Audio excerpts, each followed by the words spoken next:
Welcome to this meeting of Council. The meeting will be live streamed and recorded, and the voices and images of those participating in the meeting may be captured as part of this recording. Indigo Shire Council acknowledges the original custodians of these lands. The people of the rivers and the hills have walked these lands for thousands of years as well as today, and we pay respect to the elders past and present. As councillors, we have all taken an oath to carry out our duties in the best interests of the people of Indigo Shire and to do this in a fair and impartial manner.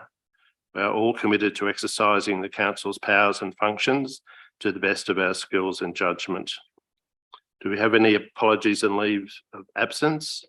I have an apology from the Mayor, Councillor Sophie Price. Do we have any other apologies? Do we have any declarations of conflict of interest? We now have open forum, and we have an open forum question for council from Christine Hay, who is present. Thank you, Christine. There are three questions. They're quite lengthy. I've spoken to Christine and we'll précis them to a small degree. Question 1. I commend Indigo Shire for the Chiltern Athenaeum Restoration Project and realise the project has faced challenges along the way.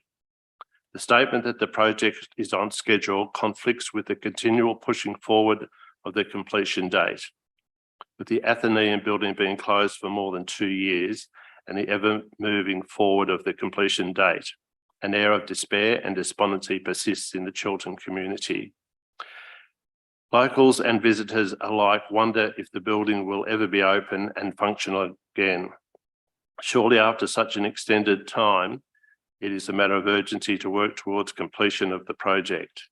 Can Indigo Shire ensure work towards completion of the project occurs in a timely manner and provide a valid and genuine project completion date? Director of Infrastructure, Ian Allett. Thank you. Thanks, Christine, for the questions, and thanks for the prior notice that gave staff an opportunity to put a detailed response together. So because they've done that, I'm going to read sort of a pre-prepared response. At this stage, completion of the project is expected by the end of this year. Fully appreciate that the building has been closed for a considerable time whilst the project's been underway, due to the difficulty to accurately predict the completion of restoration work such as this, as the age and condition of these assets mean you often uncover surprises and challenges as works progress, so that's not a surprise to you. Plans and contingencies are often changing and adjusting to work with current situations. So the builder that we've got on is obviously a heritage qualified and expert builder. They've experienced delays with a number of other projects across the state with permits, material and building condition issues due to his particular experience with historic buildings and a traditional building skill set. He's also in high demand with Heritage Victoria as an expert advisor. But look, we've been working very closely with him to keep things moving along here. Council has previously looked at the option of focusing on the internal work, so the Athenaeum could potentially reopen earlier whilst the contractor could then continue on the outside. It's my understanding that that wasn't supported by the committee. We'd rather just get in and get the whole thing finished. So look, that's the way that we're proceeding to try and bring the entirety of the project to the current budget. I know you've got further questions here, but to completion as soon as we can. And I'll return for question 3, I think. Yeah, look, that's the current projection, and like with any of this, we'll give the best information we're able. But look, things do change, and we don't want to be too conservative. We'll try and be as honest and upright as we can. Question 2. With the amalgamation of the shires in 1994-95, Indigo Shire acquired ownership of the Athenaeum building from the Chiltern Shire Council. Does ownership include the building fixtures and contents? If not, what responsibility does Indigo Shire have towards ensuring the health and longevity of fixtures and items within the collection? Signs of decay are already present. For example, the saddle of local Martin Balsarani. This saddle survived World War I Battle of Beersheba. Now an outbreak of mould threatens its long-term survival. One wonders how the rest of the collection is faring after such a lengthy time frame of storage. If after being packed away for 2+ years due to the building renovations has caused harm to collection items, with Indigo Shire provides resources for remedial work to rectify this. Sally Rice, the Director, Community and Economic Development. Thank you. So this isn't such a straightforward question to ask, and currently the Burke Museum team is actively engaged in the development of a project to look into the collections right across the Shire. Since amalgamation, there is a significant amount of ambiguity in relation to the ownership, the legal ownership, responsibilities, operational resources, sustainability of the collection management, funding, risks and insurance of collections right throughout the Shire. So to help address this ongoing ambiguity and recognised issue for council and the community groups that manage these collections, the officers are preparing a comprehensive project brief to specifically look into how these collections are managed across the Shire and develop a strategy for it. The project brief has been drafted and is scheduled to be presented to the Cultural Heritage Advisory Committee at this week's meeting. And if that for consideration and input, and following that, we're looking to progress this project through council's normal budget processes.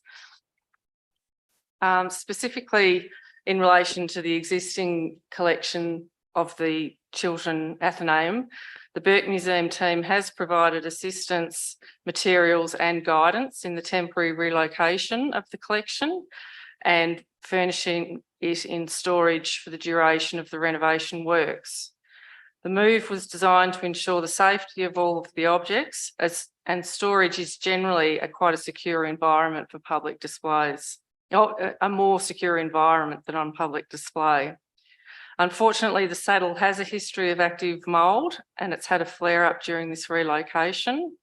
In response to this, the museum team made the decision to transfer it into their care, where it's being closely monitored and receiving preservation care in accordance with museum best practices.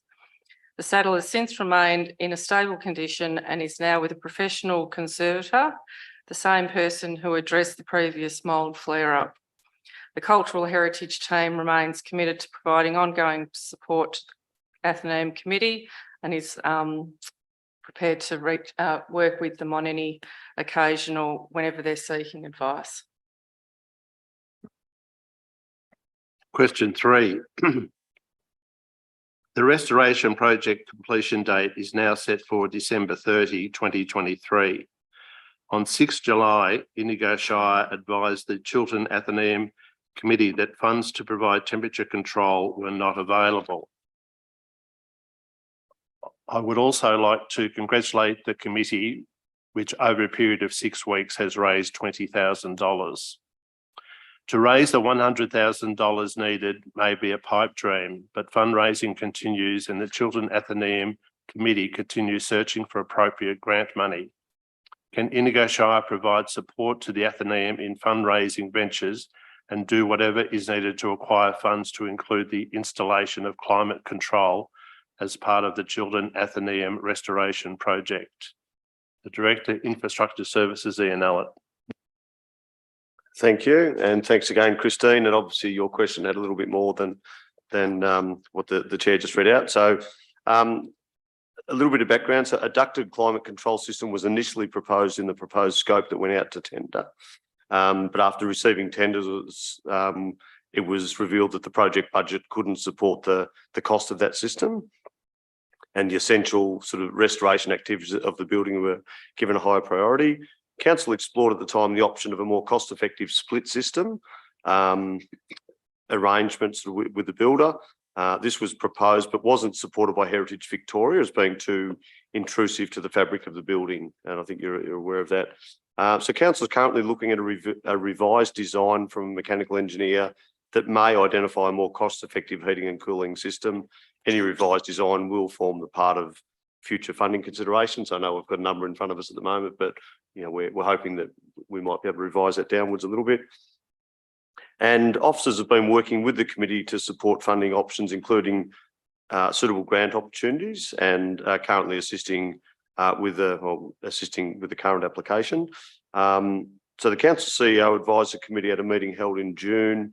The council would be supportive in principle of consideration of a budget contribution if a grant was secured, but you know, of course, I make the point that you know, budget decisions are made by council sort of through a process. So you know, that's just sort of flagging an intent from an officer's perspective. But I think everyone in this room would like to support the ongoing efforts of the committee in raising funds and seeing the project finish fully. Thank you. Councillor Shepherd. Hi, Christine.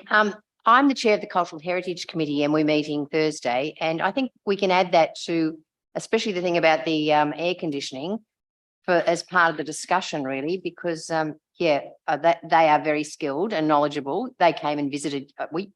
Christine, when we did the tour of the Chiltern Athenaeum. They've all that committee's come and looked at it. So I think they would have an opinion and might be able to assist. Yeah. Thank you, Christine. You can go whenever you wish, or you can stay. It's up to you. Thank you. Item 6, community and council achievements. Councillor Horn. Thank you. Earlier this month, the Barclay Park club rooms in Rutherglen were overflowing with well-wishers gathered to celebrate Sergeant Brian Curran's retirement from the Victoria Police Force. We were lucky enough to have had Brian for 22 of the 37 years of service that he'd put in. And as Brian genuinely has been much, much more than a Rutherglen's resident policeman, I'd like to take this opportunity to acknowledge his contribution to the civil, social and emotional well-being of our broader community. Some years ago, he had the foresight to introduce an innovative program, now known as White Ribbon Australia, to our men's sporting groups. Their many successes in replacing violence with life skills and behaviours needed to support healthy relationships has been recognised both within our communities and via an award from Vic Health. Hopefully, the thousands of school children who have participated in the graphic and somewhat confronting Cool Heads road safety sessions will also have picked up some good habits. Over the years, Brian's continuing and active participation in our efforts to get heavy vehicles out of the heart of Rutherglen has also been very much appreciated. Sincere thanks for your service and being our good cop, Brian. We look forward to seeing you around town and hope you enjoy your next venture directing our many visitors at the Rutherglen Information Centre. Thank you, Councillor Horn. And I'd just like to say that Brian has served the community for many, many years in charge of the Rutherglen Police Station, and his contribution is recognised. Councillor Croucher. Yes, I'd just like to mention that the Talangaran District Football Netball League held a very, very successful grand final day at Sandy Creek. There was over 10,000 people there, and this particular day there was 9 clubs represented from our area. There were all age groups that took place, and the A grade netball was won by Keewa Sandy Creek and the football was won by Chiltern. So there were a couple of teams from Indigo Shire. The ground is absolutely magnificent. They call it the MCG of the bush, and it was a very great day was had by all. Congratulations to the committee on a great day, and it's indeed something for you to pencil in for next year. And I hope Keewa Sandy Creek win it next year. So there we are. Thank you, Councillor Croucher. Councillor Gold. Thank you. I just wanted to commend a couple of groups that have put to extraordinarily good use the proceeds from Council's Small Grants program. One is the Beechworth Chain Gang's Granite Girls program. That's a program, all age, all abilities, that runs over 6 months. In its second year, it has attracted over 100 registrations for participants who are participating in a program on something that terrifies me, which is mountain bikes, but they are learning how to ride, to fall, build their skills, do these things safely and be able to enjoy our more wild environments in a very safe and responsible way. I was there for the launch of this year's program, and it was extraordinary how thrilled everybody was to mill around and be freezing cold in various shades of lycra as they headed off to learn how to fall off their bikes. I thought that was wonderful. It was a real showcase of diversity within our community for the participants of that program. I also had a grand tour of Beechworth Urban Land Care and Sustainability's activities in our Bush Botanic Gardens. For those that don't know, that abut the Chinese garden neighbouring the lake, Landcare has done some extraordinary work in that environment, and again have received another small grant from council. I had the grand tour from Russell James, who is their new president, around the works that they have done in the past, some of the works they are doing now to recover from the flood damage that occurred, and the mitigation works that they are doing in recovering a wetland area, which is, even as a work in progress, is quite beautiful, and it is designed to create a wetland you can safely walk into with cleared grass areas so that you can watch the snakes as you get, close and feel a little bit protected. And also got to view a raft of mosaics that Mary, one of the Landcare members, had created of our native birds that are dotted around their gardens. So we got to celebrate the planting of a native food gardens, and had scones and a few other goodies to enjoy from Beechworth honey. So that was a really tough assignment, but I loved it, and what they're doing I think is extraordinary. And then I also wanted to commend Henry Rotherham, who is a young leader in Yakandanda. He's a member of the first Yakandanda Scout group. He was one of 3 people who were celebrated at the recent Upper Murray District Peak Awards. Henry and a colleague of his from Wodonga both received a Queen Scout Award, which is the highest award the Venturers section of the Scouting movement in the Commonwealth. It's a really significant award. You earn it over months and months and months of completing a raft of activities all around leadership and being a leader in your community. It's not easy to achieve. I understand it's the first time in 22 years that this Yakandanda has had anybody receive this award. So a really momentous occasion, and I thank Henry for the invitation to attend, and also commend one of Henry's skills is to enable people to throw themselves off a cliff. It's called abseiling. Not only can he do it, but he's a young person who has both the confidence of his community and the people around him that they will throw themselves off a cliff, and trust that he will do it safely with them. And I think that's something to commend, because it's not who I would normally look to in the age group to say, I trust you. And he was a phenomenal young man. So I commend him and his colleagues on their awards, and wish them great luck in the future. Thank you, Councillor Gold. Item number 7, condolences. No. Item 8, confirmation of the minutes of the previous meeting. The recommendation is that the minutes of the council meeting held on the 29th of August 2023 as published on the council website be confirmed. Would somebody like to move that? Moved by Councillor Tyson, seconded by Councillor Croucher. Is anybody against? Carried. Item number 9, business arising from the previous minutes. Nil. Item 10, petitions. None received. Item 11.1, the August 2023 financial report. The recommendation is the council accepts the August 2023 financial report and adopts the attached Carlisle Cemetery fee schedule. Somebody like to move that recommendation? Moved by Councillor Croucher, seconded by Councillor Tyson. Councillor Croucher. Yes, despite the bottom line financial position being unfavourable, due mainly to large timing variances, the core operation is progressing well. Therefore, I'd like to accept the August 2023 financial report and adopt the attached Carlisle Cemetery fee schedule. Councillor Tyson. I'd just like to mention that we've had some issues with emergency management and disaster funding, and that we've had to have some costs resulting from obviously some of the storm activity that we've had. These funds will hopefully come back to us, and are unfavourable should be favourable shortly. Thank you.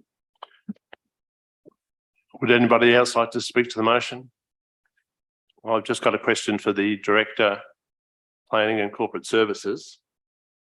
On page 11, the cash position at 2022 was 13.215 million. It's now currently for 2023, 10.072 million. Could you please explain the variance?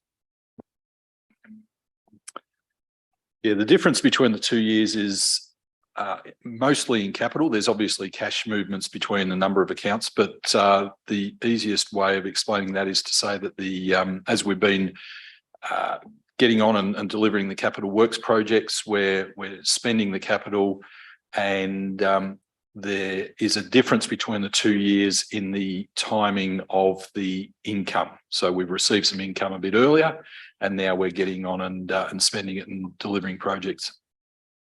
Thank you. Is anybody against the motion? Carried.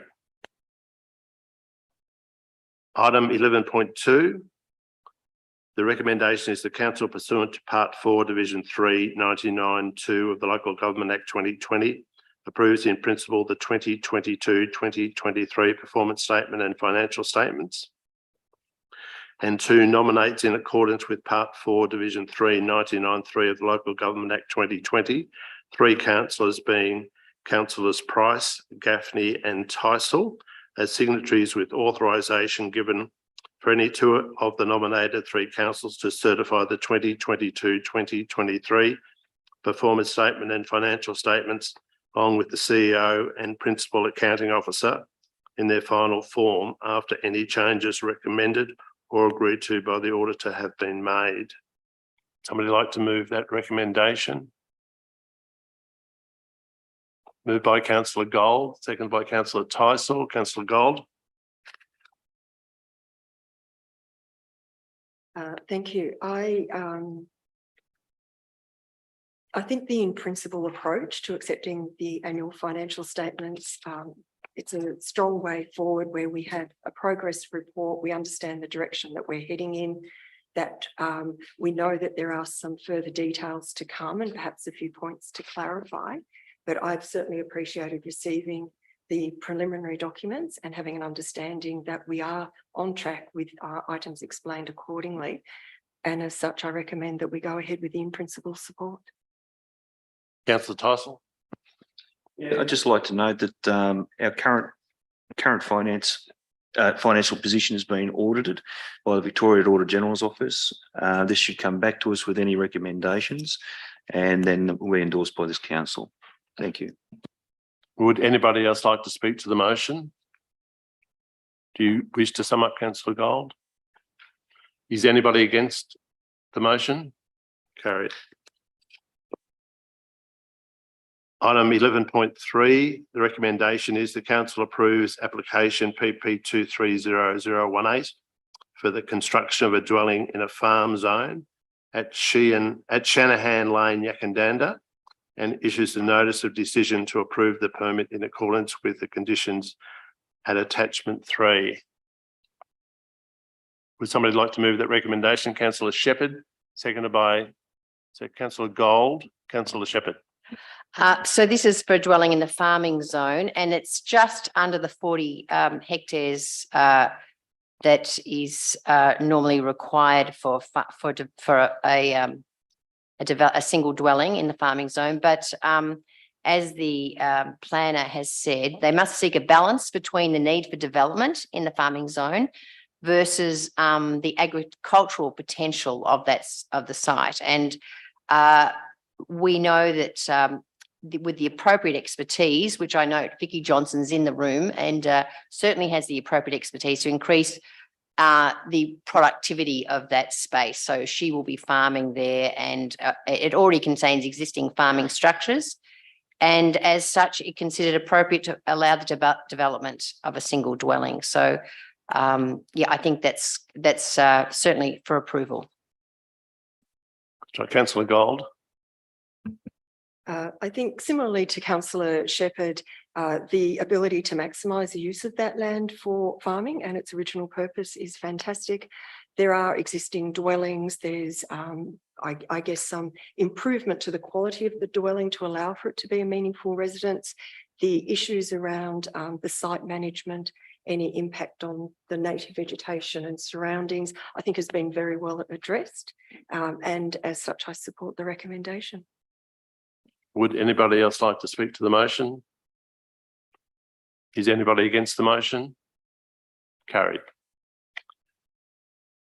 Item 11.4, planning permit 570 Myrtleford Stanley Road, Stanley.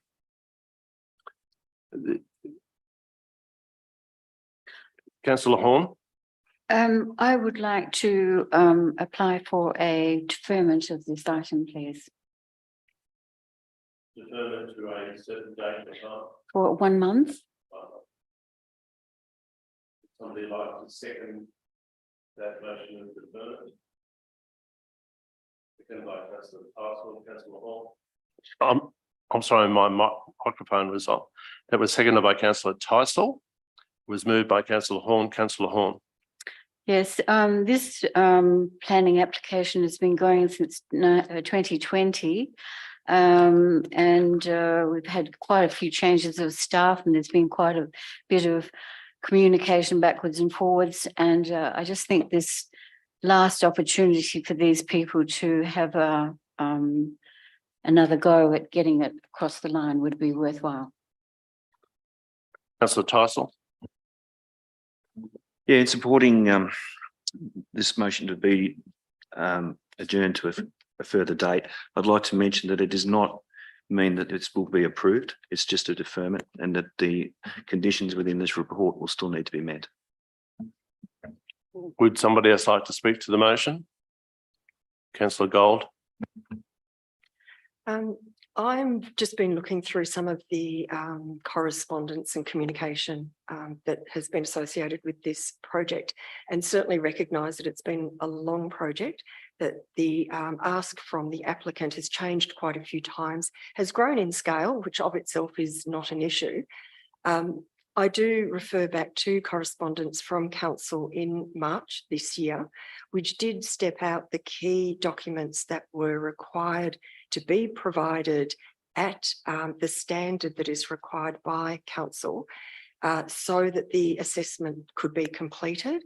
It does concern me that after 6 months, those documents have not been provided at the adequate standard. And it does concern me that if we continue to defer, and this would be the second extension, that the applicant may be left to believe that it will be successful. And I think, as Councillor Tyson sort of referred to, there is no guarantee that this will still be a successful application, even with 1 more month after 6 clear months to provide the required documents, and that it might in the process incur greater cost for the applicant to provide these documents. And it concerns me that we would allow this to continue when I believe the applicant has had the opportunity and has indicated for themselves that some of these documents will not be provided. So I guess I'm concerned that we're just setting up an applicant to be disappointed rather than take this back to an opportunity to revisit exactly what is doable with his site. Just a question for you, Councillor Gold. Did you say this is the second time this has been brought to Council? My understanding, this I don't believe no, that's- it was to come to June, July. Sorry, my apologies. I No, thought it this was to is come the to very June, first time it's come to Council. July. My apologies. Would anybody else like to speak to the motion? Councillor Horn, would you like to sum up? Not really. I think as Councillor Tyson has said, there is no compulsion for it to be anything other than it is, but I just think to give them the one last opportunity to provide their documentation and advice that they've been requested to provide will settle the situation. I'll now put the motion, which is for deferment for 1 month. All those in favour?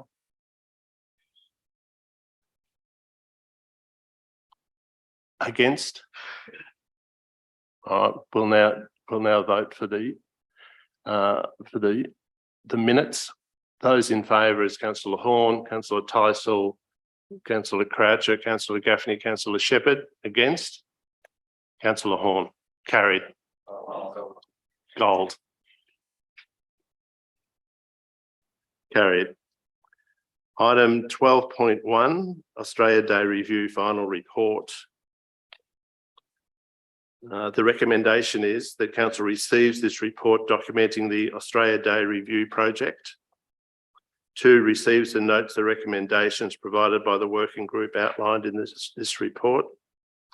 Thanks the working group for their extensive efforts as participants in this project. 4, adopts the following recommendations which have been prepared in response to the working group recommendations. The Council retains Australia Day events and awards functions and processes as previously performed by Council for Australia Day 2024. 2, develop standardised Australia Day guidance packs for event organising committees to improve community awareness regarding sensitivities of the day for Aboriginal and Torres Strait Island communities for 2024. Continues discussion with traditional owner groups across the Shire to incorporate their views on council activities, including Australia Day functions. The Council allocates an additional $1,500 in marketing budget to support award promotion for 2024. Conducts a biannual Australia Day Awards review process in preparation for 2025. And pending the outcome of review, substitutes Australia Day Awards for Indigo Shire Community Awards from 2025 to be assessed by the Indigo Shire Community Grants Committee and Awards Committee and presented at Australia Day events from 2025. Would somebody like to move? Councillor Tyson. I'd also like to move an amendment, please. All right, what are those amendments? That we do not conduct the biannual review of the Australia Day Awards. I believe that the statistics for this particular one were quite high in support of it, and that the name change for it be the Indigo Shire Australia Day Awards. Would somebody like to second that amendment? Seconded by Councillor Croucher. Councillor Tyson. Just a moment. From the minute taker, could you read back what the amendments are, please?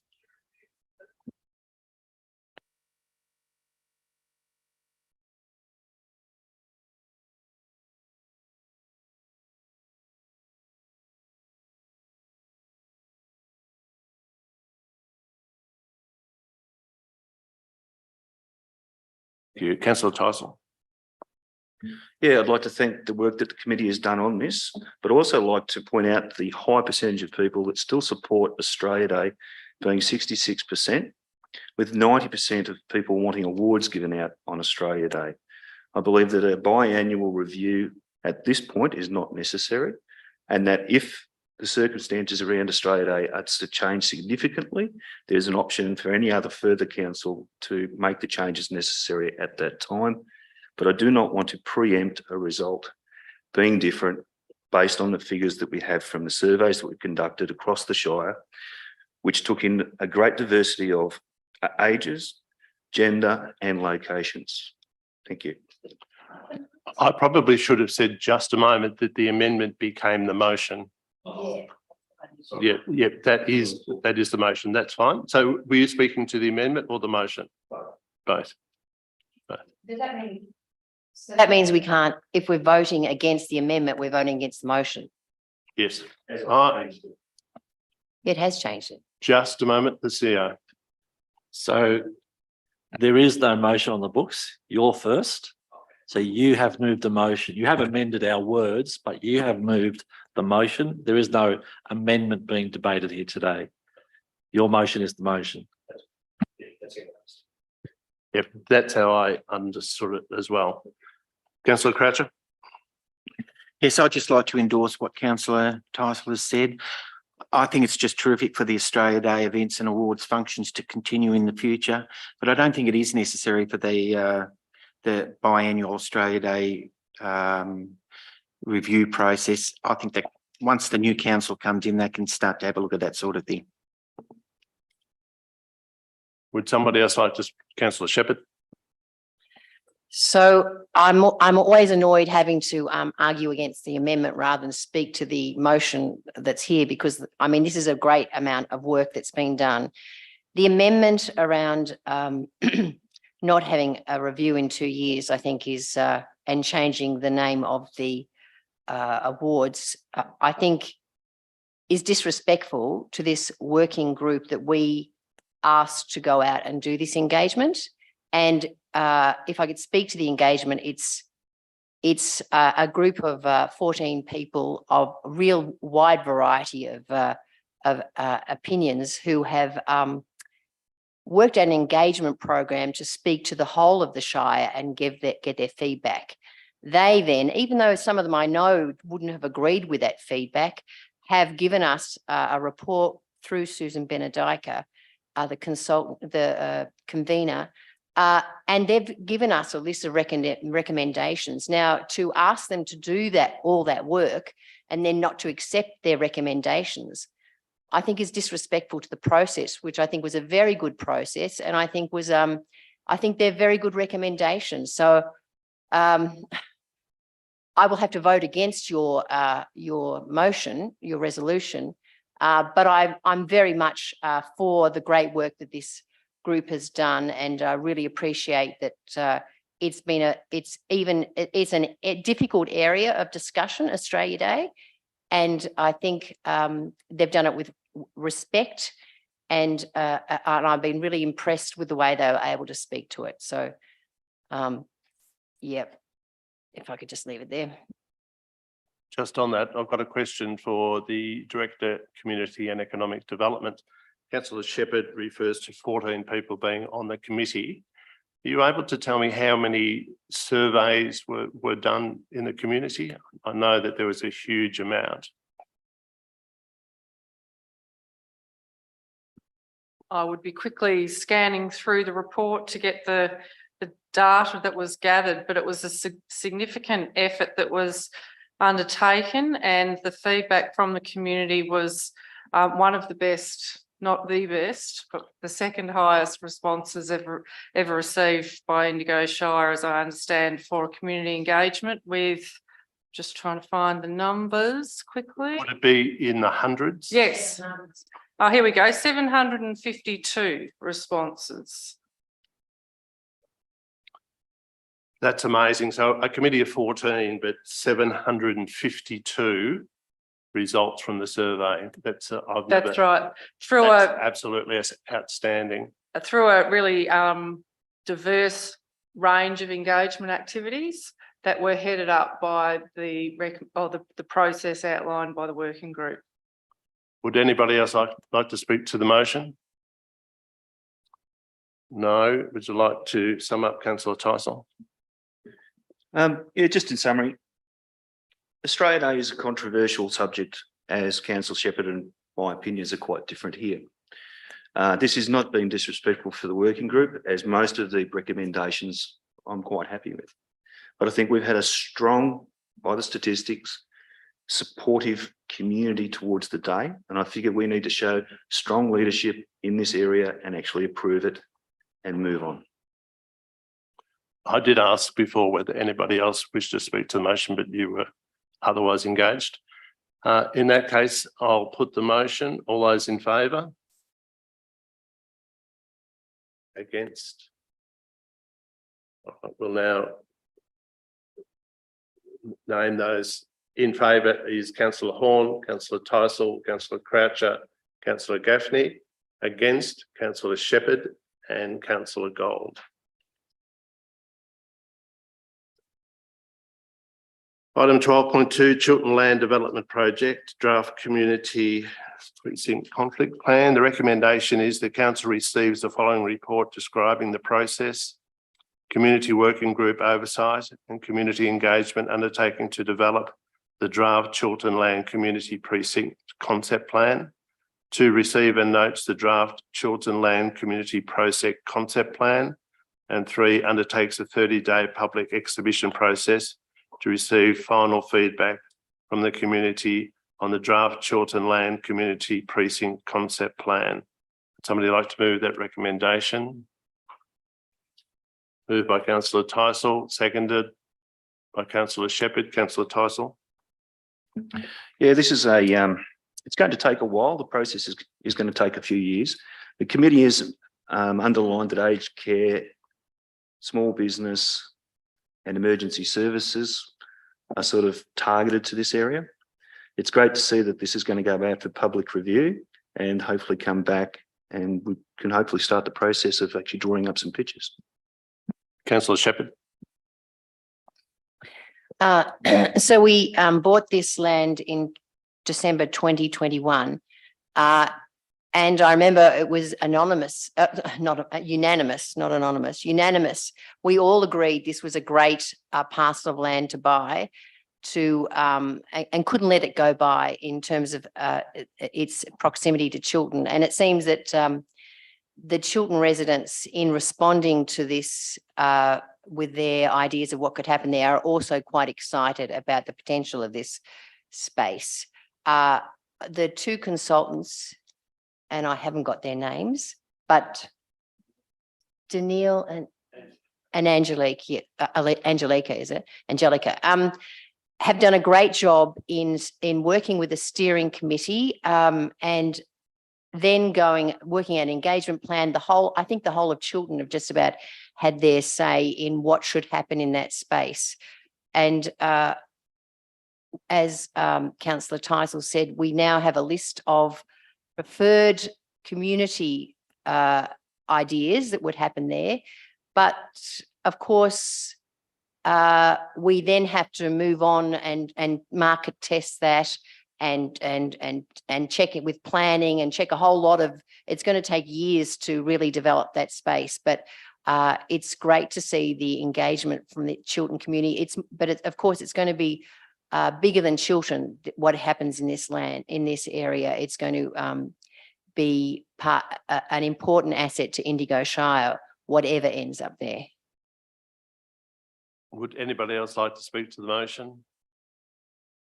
Councillor Gold. I, again, would just like to commend the full side of council in owning the land in the first place and then enabling to community to say how best that land can be utilised, both for their own benefit and for the benefit of the Shire. I think the opportunity for community to engage in a process is quite unique in many councils. And I think the way that the facilitators of this project have led through the community conversations sets a bit of a standard, bit of a role model for what we might be able to achieve in the future. So I'm quite excited by what they've come out with, and I am hopeful that we see it sooner rather than later, though I certainly appreciate it is going to take quite some time. Would anybody else like to speak to the motion? Councillor Tyson, would you like to sum up? Yeah, just like to agree with one of the comments there from Councillor Shepherd, and the fact that it's not just an asset for Chiltern, it's an Indigo Shire asset. And this has great potential to benefit not only that community, but many of the other communities around it. Thank you. I'll now put the motion. All those in favour? Carried. I'd just like to make a very short comment, and it's not about, it was about what Councillor Gold said. For council to purchase that land was a very bold move, and we purchased it some 43 acres for 950,000. And the word in the street is that that land would now be worth well over 3 million. So it wasn't a bad, bold move.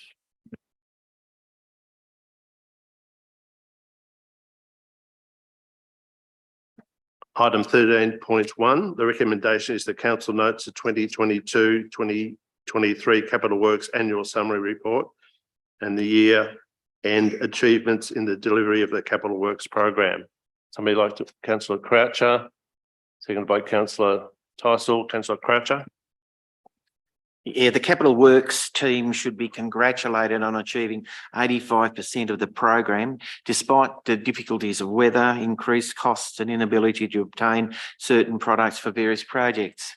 In fact, you can make that over 85% because the constituents of Kiwatenga and Balanga are now enjoying their new carpet green as I speak, a project that was on the list that didn't proceed. So well done, everybody.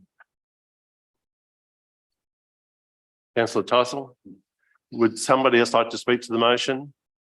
Is anybody against the motion? Carried. Item 13.2, the August Capital Works Report. The recommendation is the council notes the August Capital Works Report and year-to-date progress in the delivery of the Capital Works program. And 2, notes the additional funding of $616,000 associated with the federal government's local roads and community infrastructure program, phase 4, part B, for road-only projects, and allocates both income and expenditure to the following programs in the current budget. A, road major patching, $275,000, and B, sealed pavement rehabilitation, $341,000. Somebody'd like to move that recommendation? Moved by Councillor Shepherd, seconded by Councillor Gold. Councillor Shepherd. So the capital works activities of note, I'd like to note them. So that Chiltern Community Hub construction is finished and we've been and visited and they're just doing the landscaping now. The project for the delivery of 7 EV charging stations at council facilities is progressing. The Courthouse Kelly Trials experience is soon to be finished, really. Chiltern Caravan Park, I think Councillor Tysell's been there and said it's looking fantastic. I've just ridden on the Kibble Lane section of the Beechworth Yakanana cycle trail and followed the excavators and the gravel trucks as riding behind them. So that's all being done at the moment. And the road resealing and major patching, and the Rutherglen Wine Walk cycle trail is just about to start when we approve the tenders in the next 5 minutes. So lots of great things happening in the Shire. Councillor Gold. Thank you. I was particularly excited to hear that council had been awarded some further grant funding for the roads. I know roads across our Shire is very topical and of great interest to everybody. I understand council is doing a significant job working with Rural Roads Victoria on the roads that RRV is responsible for, but it's wonderful to know that council have an additional $616,000 to put to the care of the roads that council has responsibility for, and with an existing $1 million budget, I expect to see some quite significant improvements across our Shire, which I suspect will please many of our community. Would anybody else like to speak to the motion? Do you wish to sum up, Councillor Shepherd? Is anybody against the motion? Carried.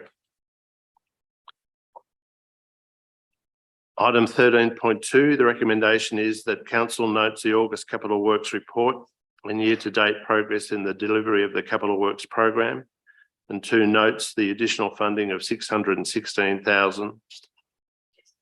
Oh. Well, we're still on the annual resealing contract.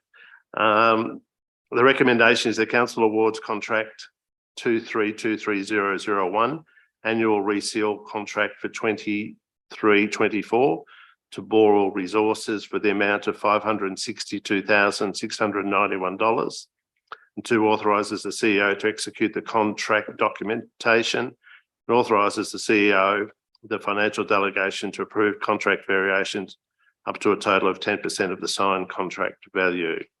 Certainly about roads. Would somebody like to move by Councillor Shepherd, seconded by Councillor Gold? Councillor Shepherd. So the tender from Boral Resources scored highest against the evaluation criteria and provided the lowest overall cost with previous demonstrated experience and capacity to deliver the resale program to a high standard. Councillor Gold.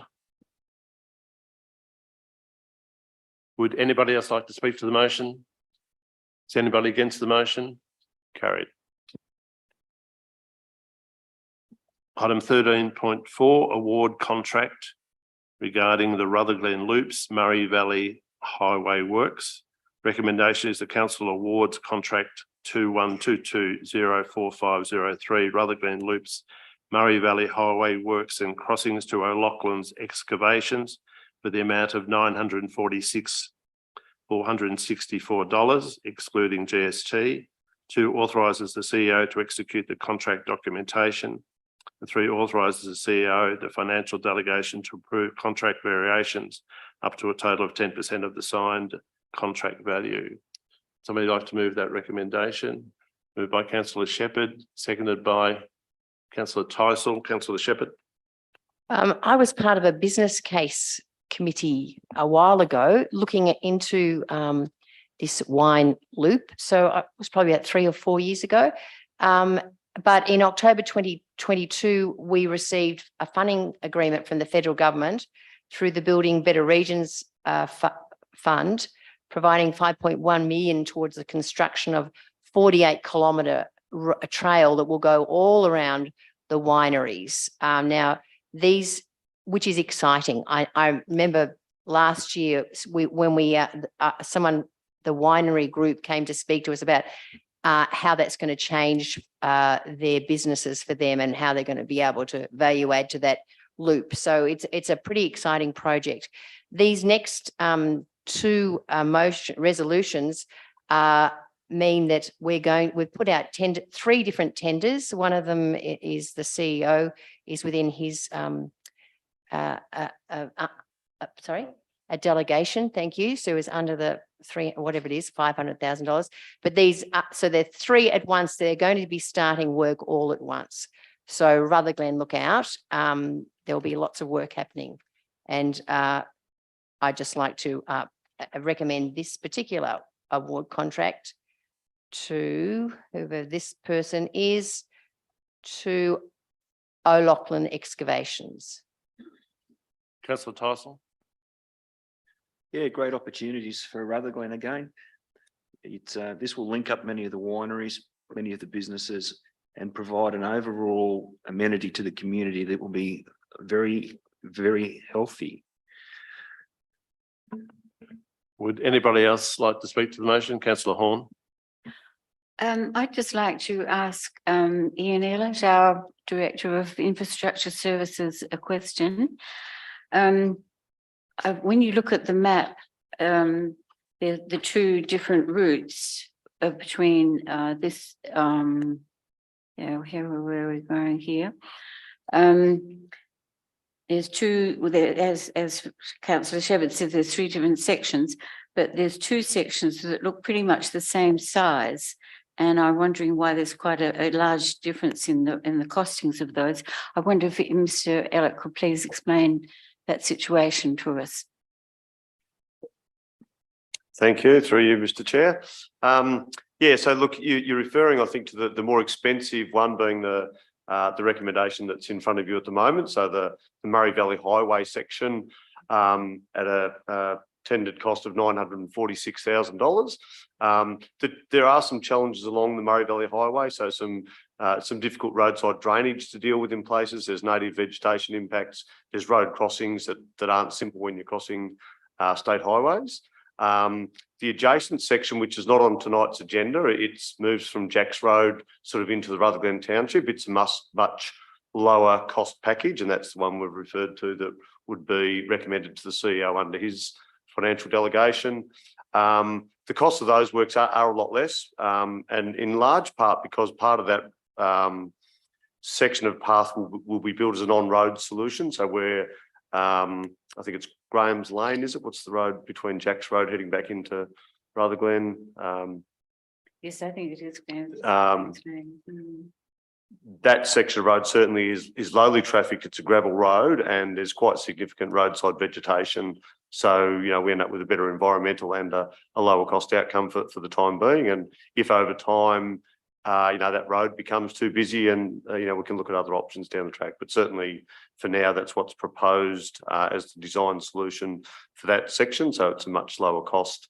Whilst looking on a map, the distances look similar, but yeah, really different products at different costs. Also, could you tell us the Jacks Road and Main Street West section, that's going to be an off-road sealed surface, isn't it? Yeah, so that was the section I was just referring to. So yeah, what was it? Main Street West. It might Yes. become Graham's Lane further up. So my apologies if I got the name wrong. Yeah. It'd certainly be an off-road sealed section on Jacks Road, and I think for part of the Main Street West, but certainly, and I don't know the entire length, but over the gravel section of the Main Street West, where it's suitable and difficult to get it off-road, yes, it will be an on-road gravel solution. Lovely, Yep. thank you. And that is those river rocks, I think it was called, with the stones, and the seal goes over the top of that. We've made reference to river gravel being the aggregate that we would use in the seal. So a typical road seal has quite a pointy stone to make sure you get traction on car tyres, but sometimes small pointy stones are not great for bike tyres. So a river gravel, which is more of a rounded stone, we found is more suitable for bike paths. So the river gravel, and we sometimes get a different colour, so it gives a little bit of contrast to other road surfaces. Thank you. Would anybody else like to speak to the motion? I'd just like to say that I find the river gravel a lot smoother ride than the other gravel, so I'm pleased about that. Would anybody else like to speak to the motion? Is anybody against the motion? Carried.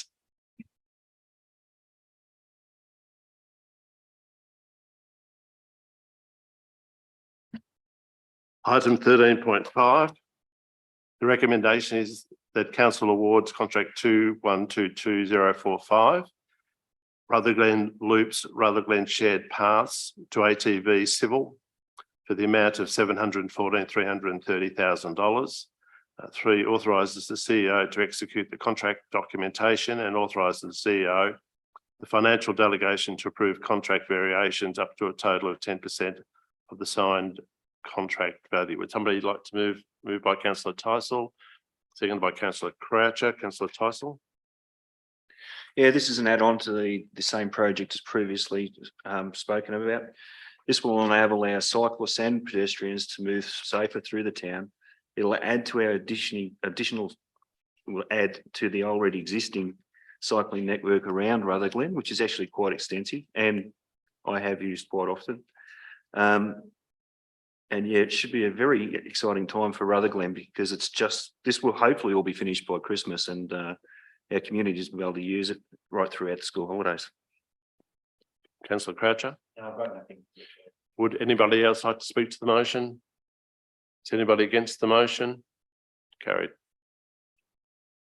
Item 13.6, the recommendation is the council commits to the following 5 pledges as a requirement of its membership with the city's Power Partnership. 1, develop supportive planning laws to encourage residents and industry to adopt renewable energy. 2, ensure council fleet purchases meet strict greenhouse gas emissions requirements and support the uptake of electric vehicles. 3, set city level renewable energy or emissions reduction targets. Develop education and behavioural change programs to support local residents and businesses to tackle climate change through clean energy, energy efficiency and sustainable transport. Develop procurement policy to ensure that the practices of contractors and finances align with council's renewable energy, energy efficiency and sustainable transport goals. Would somebody like to move that recommendation? Councillor Shepherd, seconded by Councillor Tysell. Councillor Shepherd. In November 2021, we signed up to the Seas Power Partnership. It's a national program run by the Climate Council. It has the largest network of local councils leading the way to net zero's emission future. There's over 165 councils, representing around 65% of the Australian population. And as part of that membership, we have to choose to push ourselves really to choose 5 pledges. Now, our Environment Committee did the work really on what those pledges should be. And the only one that we looked at changing was the creating a green revolving energy fund to finance energy efficiency projects, which we found was going to be more than a push, difficult for us to work on. So we've decided instead to do the procurement pledge, which we think is valuable for us because procurement is definitely somewhere where we need to work on to have net zero emissions. So yeah, from a choice of 39, I think it is pledges, we've chosen our 5, and I think our community will look forward to us working within those pledges. Councillor Tyson. As Councillor Shepherd has just mentioned, there are 39 pledges, of which we have committed to 5. That doesn't mean that the other 34 haven't already commenced within Indigo Shire. Many of the other 34 pledges we're actually currently engaged in or have done. And we've simply picked 5 that we felt would be more challenging going forward. Thank you. Would anybody else like to speak to the motion? Is anybody against the motion? Carried.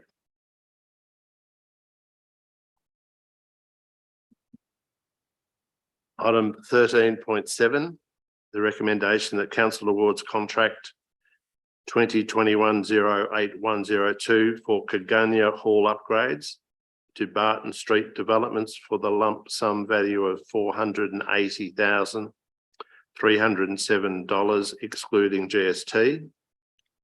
2, authorises the CEO to execute the contract documentation. And 3, authorises the CEO, the financial delegation, to approve contract variations up to a total of 10% of the signed contract value. Would somebody like to move that? Councillor Croucher. Seconder, Councillor Tyson, Councillor Croucher. Well. This is the short and sweet, but this will be straight to the point. The Kaganya community and surrounding districts have been waiting patiently for the upgrade and refurbishment of the Kaganya Hall. The Kaganya Hall is the pinnacle of the local community and indeed has been its crowning glory with such activities as dances, balls, weddings, concerts, and even played its part in the popular movie Strange Bedfellows. As the Kaganya community has grown, the need to upgrade the facility has become more evident and important, and especially now as they are about to celebrate their 100-year anniversary of the hall. Despite the subsequent delays to the commencement date caused by price increases, staff changes and material unavailability, consultation between council and the community has finally reached agreement and the upgrade will hopefully commence in October. It's been a long process and plaudits must be placed upon the Kaganya Hall Committee for their patience and persistence, and to the council in coming to an agreement that will be of benefit to all. Councillor Tyson.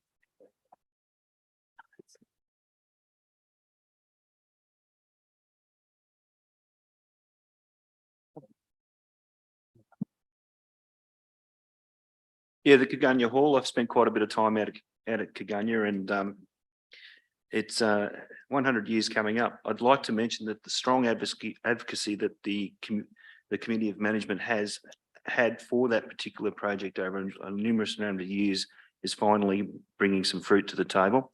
And not only the advocacy, but the fundraising that they've been able to do from a very small committee has been quite substantial, and that it's contributed greatly to the project. Thank you. Councillor Shepherd.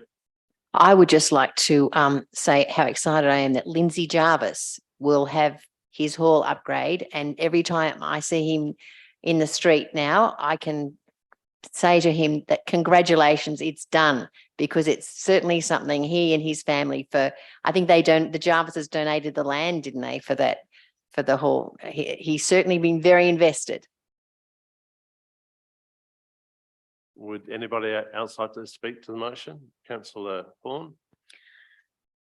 Yes, I think for such a small community to contribute $50,000 is a great effort, and it's such a delightful spot. So yeah, it's very exciting for everybody. Would anybody else like to speak to the motion? Just before I ask Councillor Croucher to sum up, just like to say regarding this project and Councillor Croucher that patience and persistence pays. Councillor Croucher. Yes, so I think I've said all. I would just like to thank everybody for their persistence and patience in making this venture take place, which is really great for Kaganya and the surrounding districts of Gundowring and Sandy Creek and Kiwatangam and all of those places as well. Thank you. Is anybody against the motion? Carried. Item 14.1, the recommendation is the council receives the attached report to the community detailing the implementation of the council plan for 2022-23. Councillor Shepherd, seconder. Councillor Gold, Councillor Shepherd. So we're getting to the end of this council plan, and 95% of the plan has been covered. We've done, between us, the council laws and mainly the staff have done a lot of work at completing the council plan. But of course, it is always of my want to ask about those ones that haven't been achieved. And my favourite being the public toilet improvement strategy, which I have been interested in getting done for a long time now. And I say it with a smile, but our toilets absolutely do need an upgrade, and we need to have a strategy around where we want our toilets and how they should be. So I'd really love to hear how that's going, if I could, please. Look, yeah, unfortunately, it's progressed really slowly to this point. I guess what I'd like to encourage you to be confident that we'll be out to market very soon to get that underway. So it is one that we want to get right. We want to get the scope right, but yeah, look, we've just had some resource trouble sort of getting it underway, and we'd certainly want to progress it further now. But the accurate news sort of right now is it hasn't progressed, and we've reported on that. But yeah, in the future we'll see it come together. Would anybody else like to speak to the motion? Is anybody against the motion? Carried. Item 14.2, the recommendation is that council moves the statutory meeting from the 21st of November to the 28th of November. Somebody like to move that recommendation? Councillor Tysell, seconded by Councillor Croucher. Councillor Tysell. No, I think it's just quite logical what the recommendation said. Is anybody against the motion? Carried. Item 14.3 is for information only. Item 14.4, recommendation is the council receives the attached unconfirmed meeting minutes for the following advisory committees and endorses the officer recommendations. A, Indigo Community Access Advisory Committee, and B, the Finance Committee. Somebody like to move that recommendation? Moved by Councillor Tysell, seconded by Councillor Croucher. Councillor Tysell. Is anybody against the motion? Carried. Item 14.5, the recommendation is the council accepts the attached informal meetings of council records. Somebody like to move that recommendation? Councillor Croucher, seconded by Councillor Tysell. Councillor Croucher. Is anybody against the motion? Carried. Item 15, notices of motion 0. 16.1 is the Mayor's Diary.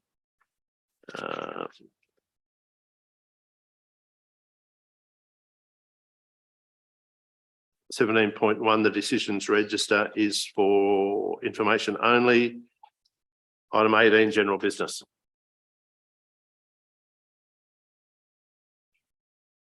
Councillor Tyson. Just furthering on a question I asked of the CEO in last month's meeting about whether or not there was an opportunity to do some community forums regarding disaster management preparedness and whereabouts whether or not we'd progressed that.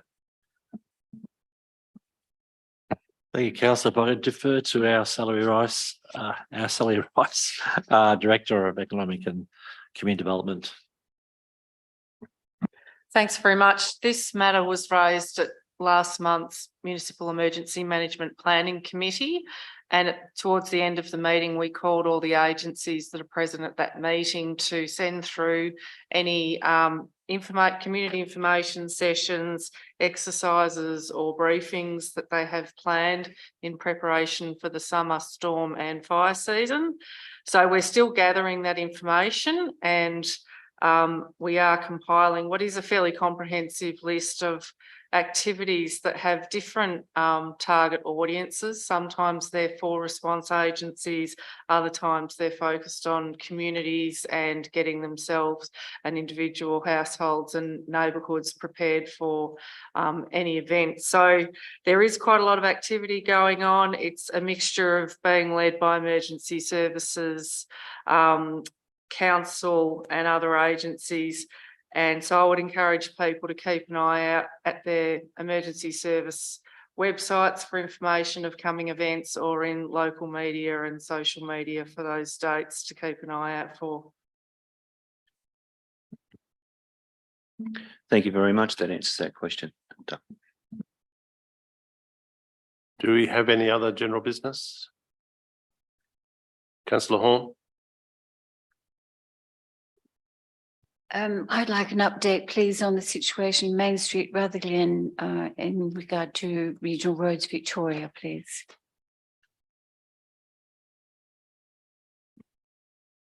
Thank you. Look, the CEO and I attended a meeting with Regional Roads Victoria last week, and we did take the opportunity to get clarification on where the Main Street project is at. So just stepping back momentarily, the Main Street project was funded $2 million each by the federal and state governments.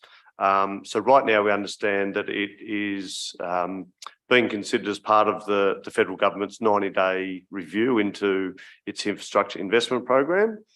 And I don't know much more than that. It's obviously a program to investigate where they've made funding allocations and they're yet to sort of see the significant expenditure or outcome. So we're waiting on that government review process to take place, and we'll have a better understanding when we come out the other end of that.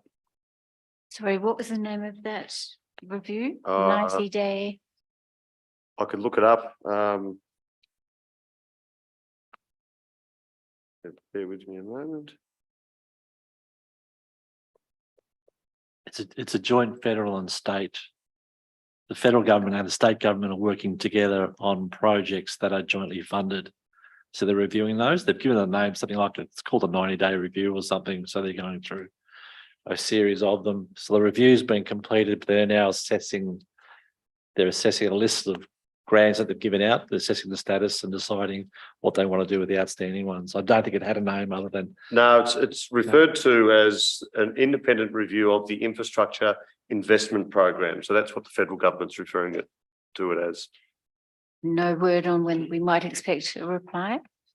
No, look, like I said, it's a 90-day review. I don't know when it started. It was announced around the middle of the year, but they would have had to appoint someone to undertake it. So look, I understand that's underway at the moment. And I don't have a sense, how quickly, when that review has been completed, where the outcomes are available the next day, or there's recommendations that have got to be considered internally. Just need to wait and see. Thank you. Thank you. Councillor Tyson.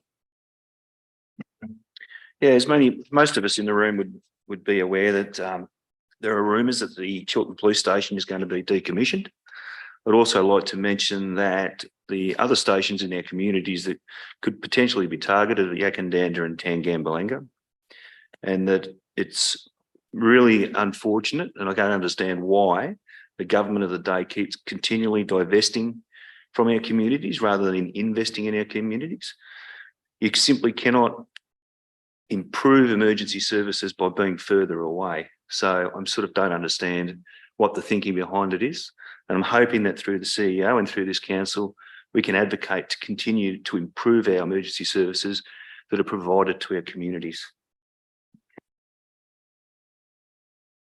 I think, Councillor, we can certainly add that to our advocacy program. Do we have any other general business? I'd like to mention something at in Ford Street, Beechworth. There's a tobacconist which hasn't opened yet, but is expected to open shortly.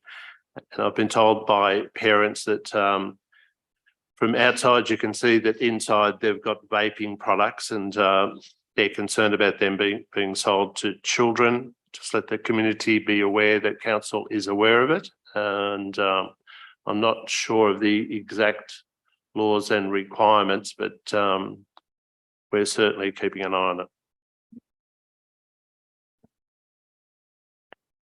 There's no more general business. We will go to 19.1, which is confidential. This matter is considered to be confidential under section 3(1)(f) of the Local Government Act 2020, as it deals with personal information, being information which, if released, would result in the unreasonable disclosure of information about any person or their personal affairs.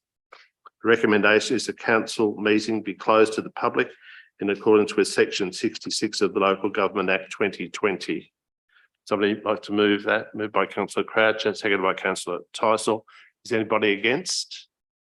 Carried. Thanks for your attendance.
The meeting is now closed.